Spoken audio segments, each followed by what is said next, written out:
今天我们来聊聊台湾海峡背后正在上演的国际巨变。一件件震惊国人的消息接连传来，日本海上自卫队的军舰自第二次世界大战结束以来首次通过台湾海峡，德国海军睽违22年再次现身这片水域，就连和中国接壤的越南也悄悄派出了军舰穿越台海。这些原本看似无关的国家，为什么前仆后继涌向台湾海峡？全世界都在用行动保护着这条航道，而最讽刺的是，身处这块土地的我们台湾人，许多人却浑然不觉。难道这条夹在台湾与中国大陆之间的狭长海峡真有如此重大的意义？今天就让我们深入探索，当各国军舰云集台海的背后，到底发生了什么变化？如果有一天这条水道被中共真的吃下，民主世界会不会如传言所说全盘崩溃？先从日本说起。2024年9月25日清晨，一艘日本海上自卫队的护卫舰连号低调地从东海入口驶入台湾海峡，10多个小时后，它穿越了整个海峡南下，抵达南海。这个看似平常的航行却创下了历史。这是日本军舰在二战结束近80年后第一次通过台湾海峡。过去数十年，台湾海峡几乎只见美国太平洋舰队定期穿梭，从未有日本军舰的身影。日本长期受到战后和平宪法限制，对海外军事行动极为谨慎，更不愿轻易涉入台海这等敏感区域。然而这一次，日本打破了自身的禁忌，而且不是独自行动。同一天，澳洲的雪梨号驱逐舰、新西兰的奥特亚罗瓦号补给舰也与日本军舰编队同行，共同完成了一次前所未见的联合穿越台海航行。这3国舰队随后奔赴南海，准备参与多国联合军演。日本政府对此保持低调，但各大媒体纷纷报道此事，震惊之余也在探问，日本为何选在此刻，以如此史无前例的方式踏入台湾海峡的风浪中。其实，这次日本军舰穿越台海的决定与近期东亚局势的紧绷脱不了关系。就在日本舰队南下前不久，中共的航空母舰辽宁号刚带着护航舰队首次驶入日本冲绳县与那国岛和西表岛之间的海域，在日本家门口耀武扬威。更早一些，8月下旬，一架中国军用运输机公然侵入日本领空，也是日本防卫省首次确认中共军机闯入日本上空的记录。接二连三的挑衅令东京当局如坐针毡。首相岸田文雄据传担忧，如果对中方一次次的扩张行径听之任之，未来只会换来更加严峻的局势。于是他下达了一项大胆命令，让海上自卫队以实际行动回应中共通过台湾海峡，宣示日本对区域稳定的决心。9月25日的台海航行就是在这种背景下诞生的。日本舰队大大方方开启了识别系统，全程在国际水域中航行，等于向北京传递一个明确讯息：台湾海峡是国际航道，我日本也有权利走这里。此刻的日本深知，如果台海出事，最受威胁的莫过于日本自己。毕竟日本超过70%的石油进口要经由台湾海峡航线运回国内，日本商品出口也大量仰赖这条线路。一旦台海被封锁，日本的能源与经济命脉将遭到扼住。同时安全上，台湾若被北京拿下，日本南方的琉球列岛将直接暴露在中国军力之前，唇亡齿寒。正因如此，早在此前，日本前首相安倍晋三就曾警告，台湾有事就是日本有事，也就是日美同盟有事。这句话并非危言耸听，对日本而言，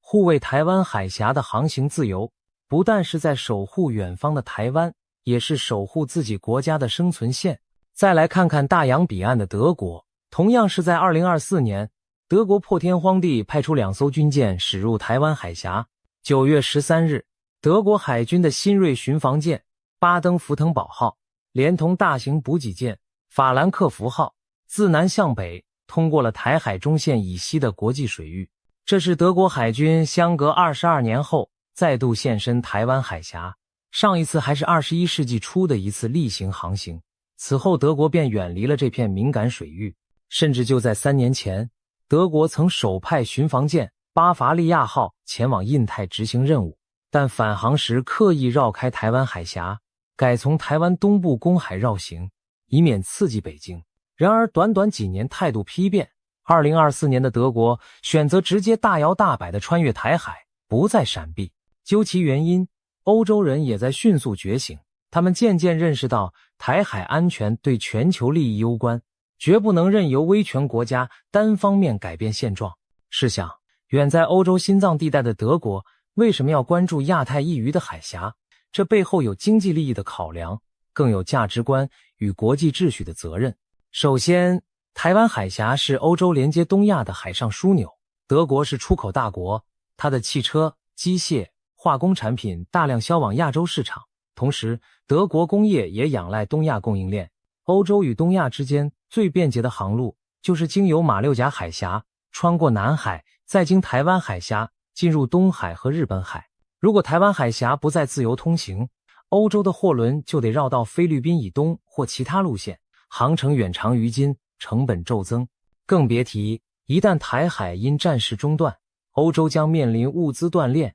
能源调度困难的危机。根据统计，每年有8万多艘船舶通过台湾海峡，约占全球将近一半的货柜船航行量。可以说，这条窄窄水道承载着欧亚之间巨量的贸易流通，它的畅通与否牵动着包括德国在内的欧洲经济命脉。其次，德国身处自由民主阵营的核心位置，在二战后享受了规则秩序带来的和平红利，也有捍卫规则的义务。当北京在2022年公然声称台湾海峡不存在国际水域时，整个欧洲都感到震惊。这意味着中共企图将台海纳为自家内海，看谁不顺眼就可以拦截谁。对奉行国际法治的德国而言，这种主张绝不可接受。因此，德国政府在2020年制定了印太政策指针，强调维护自由开放的印太区域。随着中国对台威胁日益升级，德国终于下定决心，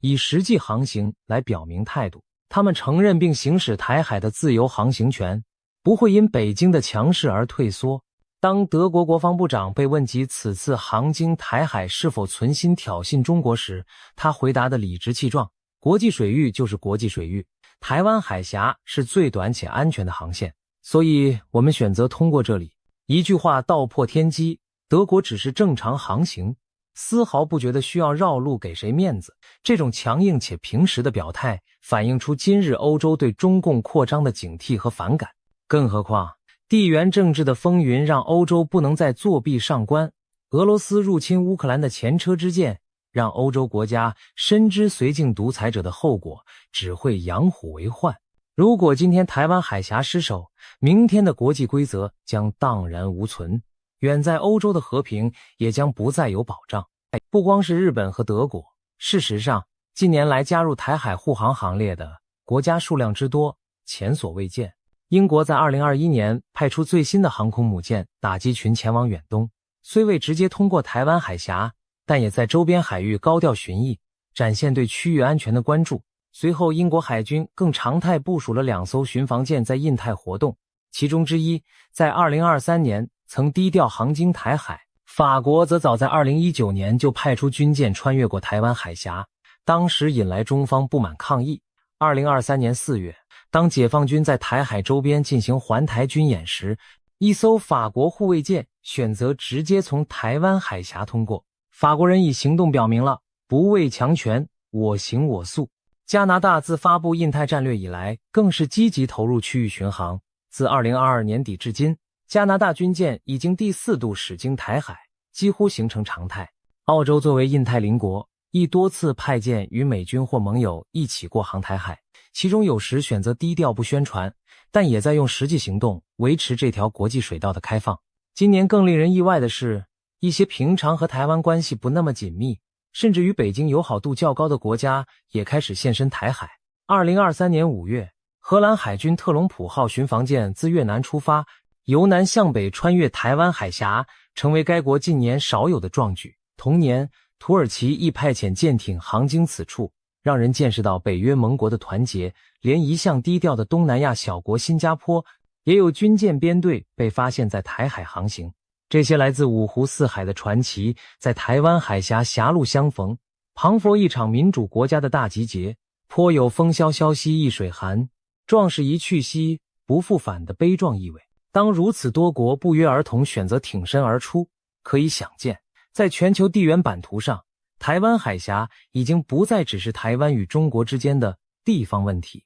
而被视为关乎国际秩序成败的关键战线。然而，要说最令北京当局感到错愕的，莫过于越南的意外出现。2025年年末，越南官方低调证实，越南海军曾派出舰艇依据国际法的权利，通过了台湾海峡中立水域，这是越南史上首度有军舰航行台海。消息一出，不仅台湾舆论哗然，连中国内部都大感震怒。有中国媒体放言，既然越南不顾中国感受过台海，就该和他算算陈年旧账。放话提及两件事，一是越南近年在南海部分岛礁扩建军事设施，强化对南沙群岛的控制；二是越南从美中贸易对抗中渔利，未见配合中国的降税红线。显然，北京视这次越南插手台海为背后捅刀，认为曾经的社会主义同志在关键时刻倒向了西方。然而撇开意识形态，越南此举其实并不难理解。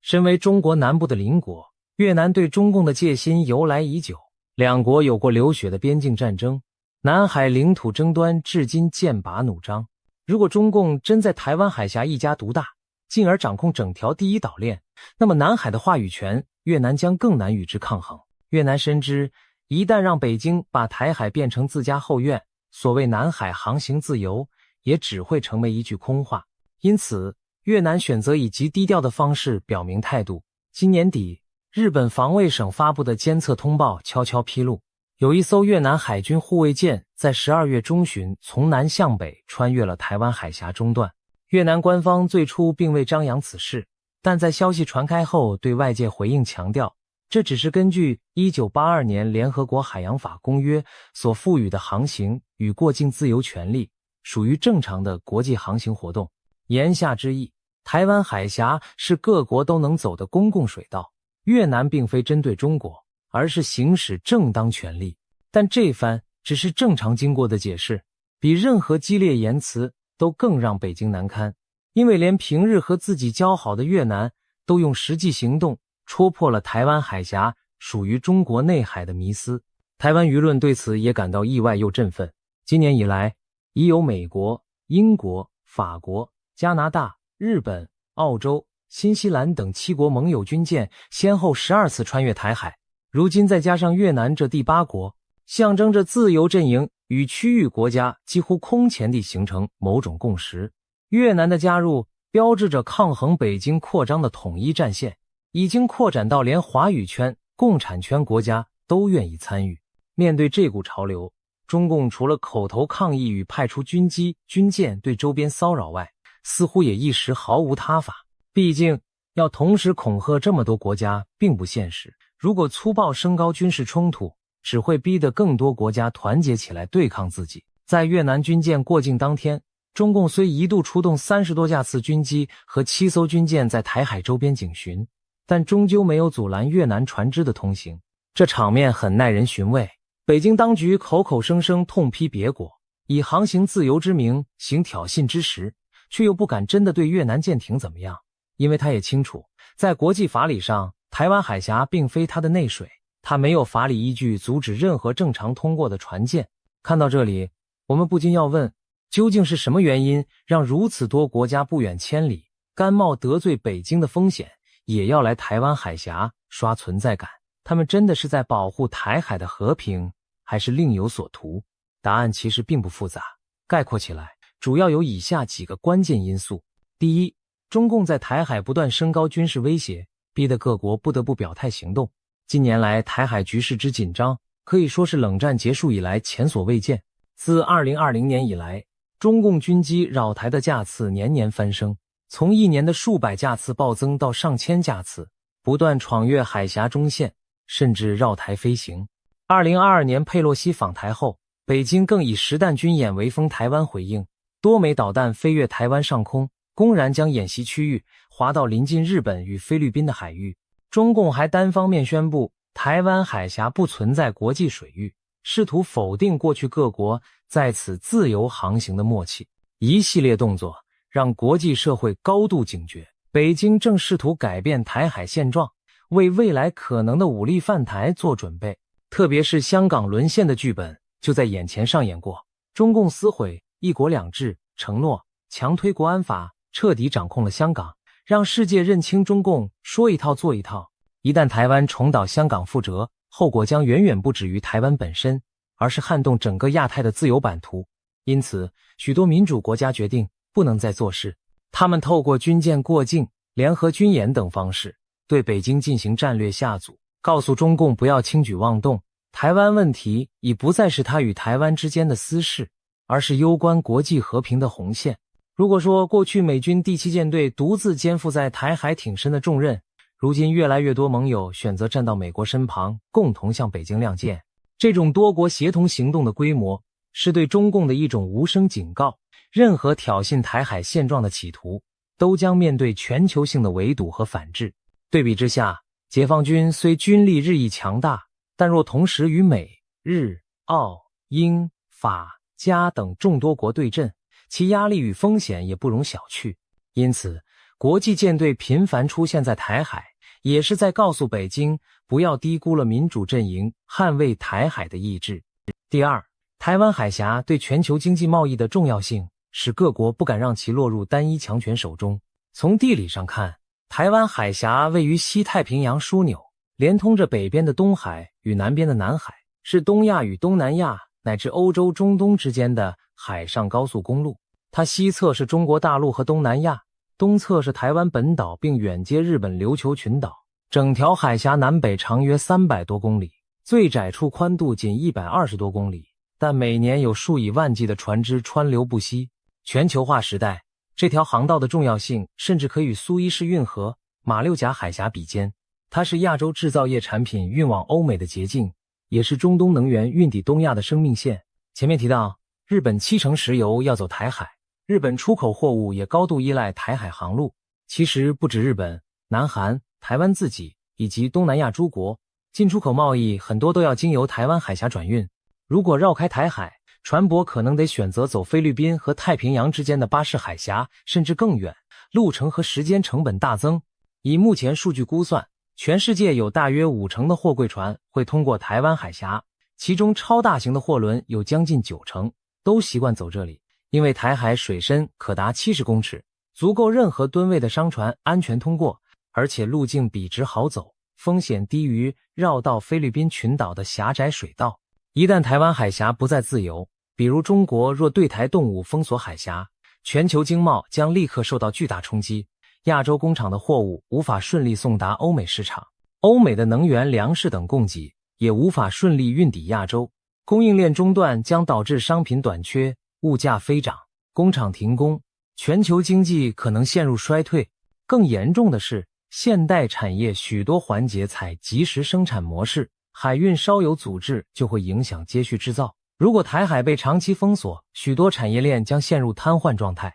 对依赖贸易生存的中小国家而言，那几乎是毁灭性的。没有任何国家愿意看到这条关键航道被人掐住咽喉，所以即使不为政治，只为经济利益，各国也有必要确保台海畅通无阻。这正是为何连与台湾较远的欧洲国家都派舰表态，因为他们明白，一旦台海出问题，海啸般的经济余波终将袭向欧洲大陆。第三，台湾海峡坐落在第一岛链的核心位置，其战略意义不亚于一座海上长城的缺口。自冷战以来，美国主导的同盟体系在西太平洋布下了一道纵向的防线，串联起日本、台湾、菲律宾，一直延伸到南洋群岛，这就是所谓的第一岛链。这道岛链将中国沿海与广袤的太平洋分隔开来。在美苏对峙年代，它是用来围堵苏联的海上扩张，而在今天，它成为牵制中共海军前出太平洋的关键。台湾恰巧处于第一岛链正中央的枢纽位置，北接琉球，南连菲律宾，扼守着中共舰队进入太平洋的门户。如果台湾海峡落入中共完全控制，那就等于岛链上撕开了一道大口子。到那时，中共海军将可以长驱直入太平洋，在第二岛链甚至更远洋的海域自由活动。美国在西太平洋的盟友日本、韩国、菲律宾等都将面临背负受敌的局面。例如，中共军舰若常态性驻扎在台湾本岛，驶向东太平洋，就能威逼关岛、夏威夷，甚至直接威胁美国西海岸的安全。中共的潜艇如果以台湾为基地出发，也可以更有效地巡弋深海，对美军和商船构成潜在袭击。在导弹时代，一旦中共在台湾部署中长程飞弹，美军在关岛、冲绳等基地都将被火力覆盖，美国本土亦可能被更近距离的瞄准。可以说，台湾一旦失守，整个东亚的军事平衡将彻底翻转。二战以来，美国主导的亚太安全架构将遭遇前所未有的瓦解危机。这不是危言耸听，美军将无法再轻易保卫靠近中国的盟国，那些盟国可能被迫在北京压力下退缩，甚至倒向中国。届时，亚太地区的自由民主阵营可能土崩瓦解，美国苦心经营数十年的防线会像多米诺骨牌般崩跌。对美国和其伙伴而言，这种前景当然是绝对不能接受的。因此，美国近年反复强调台海安全等同于印太安全，甚至等同于全球安全。世界各主要强国纷纷介入台海，实际上就是在加固第一岛链的脆弱环节，确保这堵墙不会被北京野心轻易撞破。第四，台湾本身的价值与角色使民主世界不愿坐视其沦陷。除了地缘战略和经贸位置，台湾还有一项让全球都高度依赖的关键：半导体产业。在台湾海峡的西岸，坐落着全球晶圆代工龙头台积电公司。如果说台湾海峡是世界经济的动脉，那台积电就好比心脏提供的血液。前美国总统川普曾直言，如果中共拿下台湾，他们可能让整个世界停摆。他指的就是台湾的高端晶片供应一旦中断，全球经济将陷入瘫痪。现今从智慧手机、电脑、汽车到尖端武器，无不仰赖台积电生产的先进晶片。若北京武力犯台，台积电要么被摧毁，要么落入中共掌控。无论哪种情况，都将造成世界科技业的灾难性打击，也赋予中共巨大勒索世界的资本。民主国家当然不愿见到如此局面，这使得台湾之于自由世界，不仅是一个理念上的民主灯塔，更是供应链上不可或缺的一环。保住台湾，就等于保住了全球科技与经济的稳定。同时，台湾2300万人享有的自由生活方式，也是民主价值在亚太的一面旗帜。如果让中共以武力吞并台湾，等于默许威权对民主的征服，将严重挫伤全球自由阵营的信心。冷战期间，西柏林之所以重要，不仅在于地理位置，更在于它是自由世界坚守集权心脏的一块阵地。今日的台湾有异曲同工之妙，守住台湾，才能向世人证明民主不会向专制低头，国际秩序仍有底线。综合以上种种，便不难理解为何这2-3年来，全世界都在保护台湾海峡，不再只是夸张的形容，而是肉眼可见的真实景象。从北美到欧洲，从亚洲到大洋洲，各色军舰在台湾周边穿梭，其实都在做同一件事，维护一条海峡的自由，捍卫一个秩序的底线。他们的存在本身就向北京传递出明确的战略信号，也给台湾人民吃下一颗颗定心丸。然而，此时此刻，我们也不得不深思另一个问题：这么多国家为台海投入心力，但台湾人自己是否充分意识到了其重要性？毕竟，标题中那句“只有台湾人不知道”，听来虽刺耳，却发人省思。或许并非我们真的毫不知情，而是长期身处这场慢慢升温的危机之中，许多人对周遭变化变得麻木了。每日的新闻充斥着各种议题，台海军机绕飞、国际舰队过境的消息在台湾媒体上偶尔一闪即逝，并未引起广泛讨论。部分民众依然忙于内部的政党恶斗、经济民生议题，对国际间为台海所做的努力缺乏关注。有人甚至天真以为国际上的动作只是走过场，真正风险临头时，各国未必会管我们。